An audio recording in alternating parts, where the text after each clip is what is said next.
Estação Cidadania, Educação e Desenvolvimento Social na Rádio da Universidade.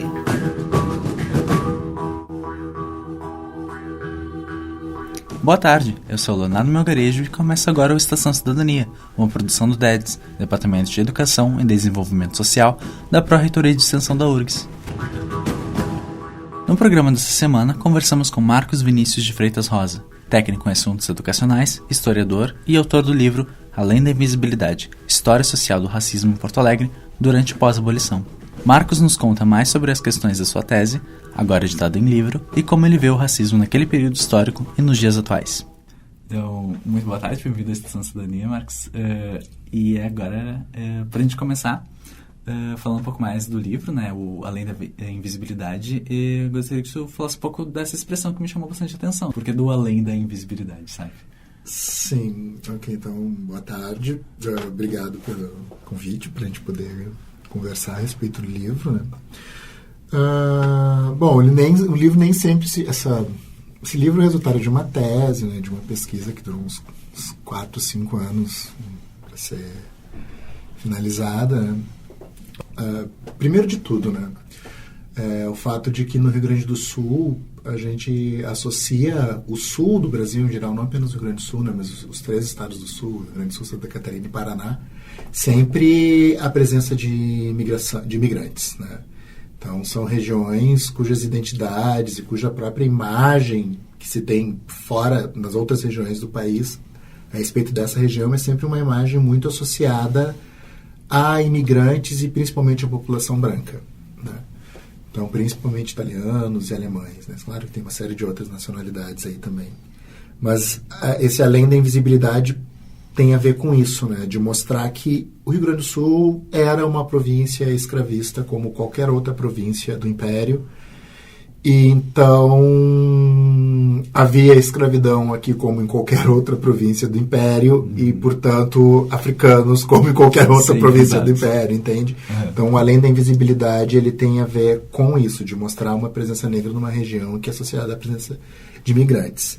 Mas também tem a ver com a própria negação das desigualdades raciais e do próprio racismo, né?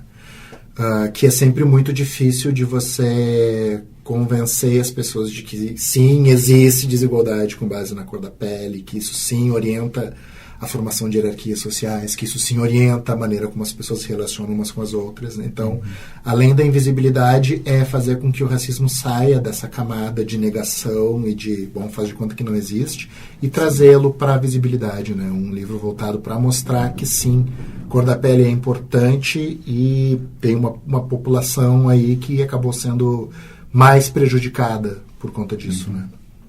E também eu queria que falasse um pouco mais do recorte histórico, né? Porque, falando ao completo, né? Além da Visibilidade, História Social do Racismo em Porto Alegre durante o pós-abolição. Então, o recorte de 1884 até 1918. Por que este recorte específico? Tá, assim, na verdade, então, assim, a escravidão, depois, esse recorte ele pode gerar um pouquinho de confusão, tá? Mas, na verdade, assim, a escravidão ela acaba no dia... Né? Acaba em 13 de maio, né? E isso abre um grande problema, que é uma distribuição de direitos civis a quem até então, um dia antes, era não cidadão, né? Então, a gente sabe que esse 13 de maio ele não resolve o problema, ele abre um problema, ele coloca um problema, que é justamente uma distribuição desigual de direitos, e ela é desigual porque ela leva em consideração a cor da pele, né? Então, o 13 de maio ele inaugura, né, um problema que é um problema racial. Então, pegar esse período é um dos motivos, né? Mas 1884 foi o período final da década de 1880, né? Para eu começar a entender como que se dá um processo de finalização da escravidão no Rio Grande do Sul. Então, 1884 ela é uma data que muita gente acredita, erroneamente, que tenha sido a abolição em Porto Alegre, né? Muitos falam isso, porque teve uma abolição em Porto Alegre, teve uma abolição no Rio Grande do Sul, principalmente a imagem de uma abolição no Rio Grande do Sul em 1884.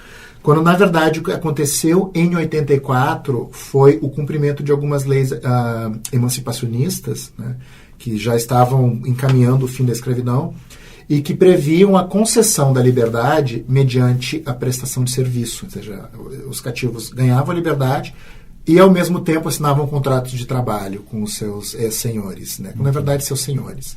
Continuavam sendo senhores porque eles continuavam sendo escravos. Então, 84 não marca o fim da escravidão, mas marca um momento importante, um momento de tensão em torno das disputas pela ampliação da liberdade. Né? Porque o que o livro mostra, o que a pesquisa demonstrou? Que nesse período, essa tática de conceder a liberdade mediante prestação de serviço criava conflitos. Porque se o senhor queria manter o seu escravo mediante controle, né, concede a liberdade, mas assina um contrato de trabalho para continuar controlando essa mão de obra, esse cativo não se submete a isso. Então, é um período em que tem muitos cativos recorrendo à justiça para requerer a liberdade, porque, enfim, o que acontece ali é uma disputa mesmo, uma disputa entre quem até então teve o controle sobre a mão de obra e aqueles que até então haviam sido vistos como meros objetos. Né? Claro que, considerando que, quando se fala objeto em relação a um cativo, a gente está levando em consideração o ponto de vista do senhor em relação a ele. Né? Porque eles nunca foram objetos ou mera mercadoria. Eles pensavam, eles tinham desejos, eles tinham intenções e eles agiam. Né? Então, mercadoria, coisa não age. Né? Então, esse é um período interessante por isso. Ele é um momento de disputa em torno da ampliação da liberdade. Então, esse é mais ou menos os motivos para fazer a pesquisa com esse recorte. E tu falaste dessa coisa da cidadania, dos direitos, né, dessas pessoas. Então, quais são os pontos que a tua pesquisa mostrou, assim, que ela revela sobre a cidadania do povo negro nesse período, sabe? Então, assim, a gente encontra... Assim, a pesquisa ela desfaz, é claro que os historiadores que têm um campo de estudos que é relativamente novo, onde esse estudo se insere, que é o campo dos estudos do pós-abolição e das emancipações, né? Que se volta justamente para as trajetórias de negros que saíram da escravidão, né? O exercício da liberdade, as suas experiências de liberdade, né? E isso aconteceu antes do 13 de maio, ou seja, os negros conquistaram a liberdade antes do 13 de maio e depois do 13 de maio. Então, esses estudos eles se voltam para pensar como que foi a inserção dos negros nessa sociedade livre. Tá? A gente está acostumado a pensar que depois do 13 de maio, essa população negra ela saiu por aí a esmo, sem rumo, sem direção, sem saber o que fazer da sua vida. Quando, na verdade, essa imagem ela é a visão senhorial em relação aos cativos. Né? Essa ideia de que eles não sabiam o que fazer, de que foi um caos, é, na verdade, a visão de quem até então controlava a mão de obra, ou tentava controlar essa mão de obra. Né? Porque essa população negra, na verdade, ela sabia exatamente o que fazer, ela sabia para onde ir, ela sabia, inclusive, se organizou para isso. Né? Então, a gente tem já, desde antes do 13 de maio, uma série de apontamentos demonstrando que, de fontes, de documentos, enfim, mostrando que os negros estavam organizados. Por exemplo, a Sociedade Floresta Aurora é uma sociedade negra que foi fundada aqui em Porto Alegre, uma das mais antigas do Brasil, fundada em 1872. Então, ela é antes do 13 de maio. É uma sociedade formada por músicos negros e ela também agrega cativos, né, escravizados. Eles se organizavam para comprar a alforria para aqueles que ainda estavam na escravidão. Então, significa que antes do 13 de maio, os negros já estavam organizados em busca da liberdade. Né? Então, essa ideia de que eles saíram a esmo, que eles não sabiam o que fazer, não convence muito. E, na década de 1890, Porto Alegre contava com 37 agremiações negras. Né? Então, é muita agremiação negra para uma cidade do tamanho de Porto Alegre no período. E essas agremiações, elas reivindicam diversos direitos para essa população. O principal que eles reivindicam é a instrução. Então, eles estão saindo da escravidão e eles sabem que a obtenção da instrução é um critério importante, um requisito importante para o exercício da cidadania. Né? Então, eles se organizam para oferecer instrução aos seus. Aqueles que já eram mais escolarizados, mais instruídos, ofereciam instrução para aqueles que eram menos nessas agremiações negras. Uma coisa que eu achei muito interessante na descrição do livro, essa frase, essa citação, eu queria que tu explique ela um pouco para mim, que é, na tese, né? Buscou-se identificar os significados atribuídos à raça, implícitos ou explícitos, fosse por meio de cor, da nacionalidade ou de certas qualidades e origens distintas, e até mesmo através de certos silêncios envolvidos nessas relações, tendo como palco a capital do Rio Grande do Sul. Qual é o significado, então, desses significados e também desses certos silêncios? Então, primeiro, um dos silêncios é justamente, pode chamar de silêncio ou invisibilidade, né? Que é justamente uma postura principalmente da população branca e muito forte entre as elites, né? Nesse período as elites são brancas, de negar essas desigualdades com base na cor, com base na origem, com base na nacionalidade para determinados grupos. Porque o que a gente encontra, e aí fica muito evidente, assim. Primeira coisa, quem é identificado pela cor nesse período e quem não é? Não é muito diferente de hoje em dia. Quem é identificado pela cor são as pessoas negras. As pessoas brancas não são identificadas pela sua cor. Quem recebe significados depreciativos? Quais são os significados depreciativos atribuídos à cor da pele? Os significados depreciativos são atribuídos a quem tem pele escura. Quem tem pele clara, a pele clara não recebe significados depreciativos. Então, assim, tem uma distribuição desigual de significados também com base na cor da pele. Então, a população que é identificada é a população de cor, são pretos, pardos, mulatos e crioulos, enquanto os brancos não são identificados como brancos. Brancos costumam ser identificados por suas nacionalidades, ou identificados simplesmente pelo nome completo, enquanto os negros são identificados como, citar exemplos muito comuns, assim, João Mina, Maria da Angola, enfim...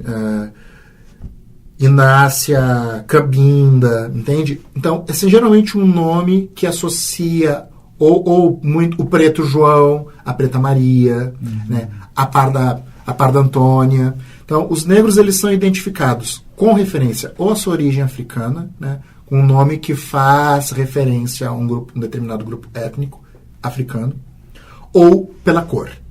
Né? E as pessoas brancas não. As cores, né, que são atribuídas, que são utilizadas para identificar os negros, elas são acompanhadas por significados muito ruins, muito depreciativos. Então, eles são vistos como vadios, como vagabundos. Às vezes, eles são, com muita frequência, eles são animalizados, são principalmente associados a macacos. Né? São, em grande medida, hipersexualizados, né? Principalmente as mulheres negras.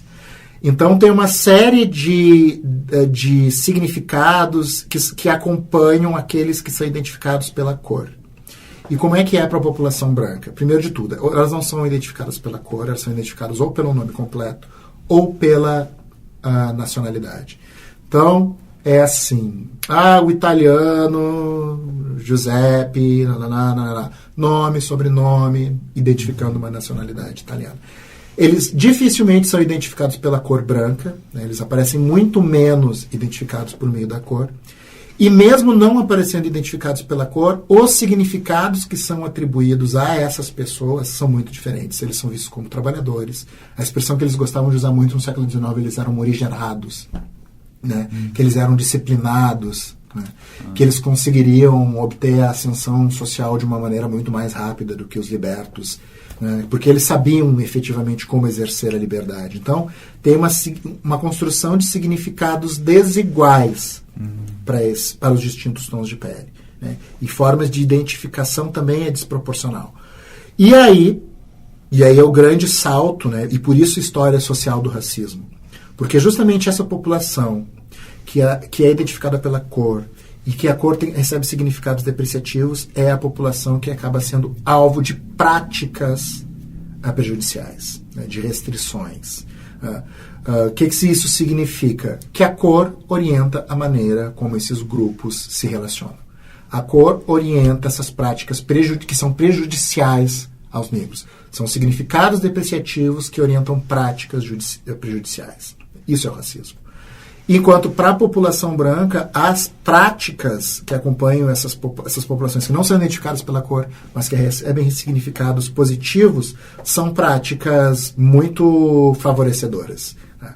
Os poderes públicos, nesse período, eles estão fazendo uma distribuição de terras, por exemplo, e eles sempre destinam as terras aqui no Rio Grande do Sul para imigrantes e não para os libertos.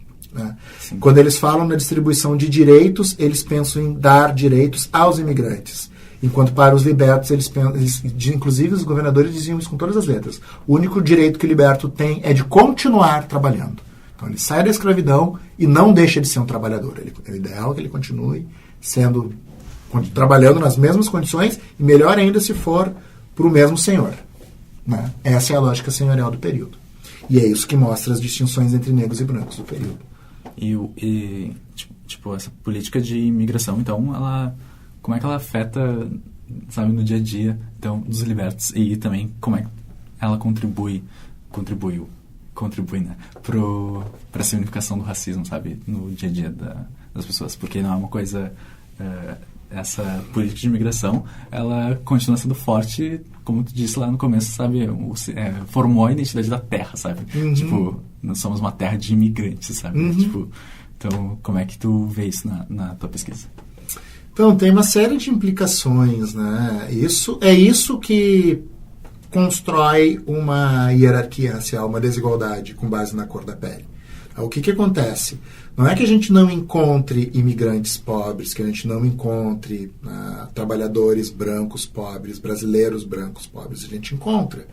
Mas quando a gente olha, né, pensando para uma estrutura social, né, pensando na pirâmide social, assim, né, vamos usar uma metáfora de estrutura, uma pirâmide social, a gente consegue encontrar pessoas brancas entre os mais pobres, a gente consegue encontrar pessoas brancas entre as classes médias, a gente consegue encontrar pessoas brancas no topo dessa estrutura social. Então a gente encontra pessoas brancas desde as condições mais miseráveis, lá na base da pirâmide social, até o topo, né, acumulando poder político e poder econômico. Isso é quando a gente olha para a população branca. Então, a população branca está muito bem distribuída na estrutura social.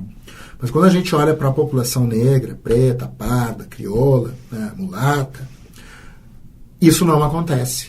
Em nenhum momento essa população tem as mesmas possibilidades de inserção social e de mobilidade dentro dessa estrutura. Né? Então, você encontra brancos em todos os níveis, os negros você encontra muito mais na base, né? Entre os mais pobres. Os negros são majoritários entre os mais pobres. Os negros são a parcela majoritária dos pobres nesse período. Né? Você encontra raros negros que conseguem passar por processo de inserção social e ascensão social. São muito poucos. Né? Então você vê que a população negra não está distribuída na estrutura social da mesma maneira que a população branca. Tudo isso é o resultado dessas práticas, dessas construções feitas aqui. Analisando a história, a gente vê o presente, a gente consegue pensar o futuro. Como é que tu vê essas semelhanças e diferenças do racismo nesse período e do racismo de agora, sabe? Então, hoje o racismo ele se modifica e se perpetua. Né? Essa é a grande dificuldade da gente ver o racismo, porque ele está sempre se modificando. E o Brasil, né, os brasileiros, né, se identificar que aqui a gente nega muito a existência do racismo até hoje, né? Então, uma das características do racismo no Brasil é negar a sua própria visibilidade. Né? Hoje, eu poderia te dizer assim, existem debates que dizem, não, mas a gente tem que abandonar o conceito de raça. Outros dizem que não, apesar do conceito de raça ser ultrapassado, ele ainda é importante para a construção de identidades, porque a gente sabe que esse conceito de raça que organiza a luta política da população negra não é o conceito de raça biológico, não é um conceito de raça científico. Né? É um conceito de raça social, político. Ele é um conceito de raça porque ele orienta essa população que tem pele escura, ainda que tenha variações de tons de pele entre essas pessoas, elas sabem que por terem a pele mais escura, elas passam por determinadas experiências que quem não tem a pele escura não passa. Então, a consciência disso faz com que essas pessoas construam solidariedades entre elas e construam reivindicações políticas comuns. Essa noção de que essas pessoas têm algo comum com base na cor e porque passam por experiências que pessoas que não têm a pele escura não passam, é uma noção de raça política e social, não tem nada a ver com uma noção biológica de raça. Essa noção de raça ela ainda é importante. Ela é muito importante porque ela ajuda a população negra a construir solidariedades e a construir reivindicações políticas comuns. Essa noção de raça não dá para abandonar. Mas poderíamos se supor, né, que a gente conseguisse um dia fazer com que todas as pessoas parassem a identificar apenas os negros por meio da cor e parassem de atribuir significados depreciativos para os tons de pele, né? Acabando com uma noção de raça. Ainda assim, seria muito... acho que a gente está ainda um pouco longe disso, porque é muito fácil a gente começar a parar de falar em raça, mas continuar levando em consideração a cor da pele. Né? Então, por mais que se abandone o conceito, enquanto a gente continuar levando em consideração a cor e adotando procedimentos que são mais prejudiciais aos negros, enfim, pode-se abandonar perfeitamente o conceito de raça, que a desigualdade com base na cor, ela permanece.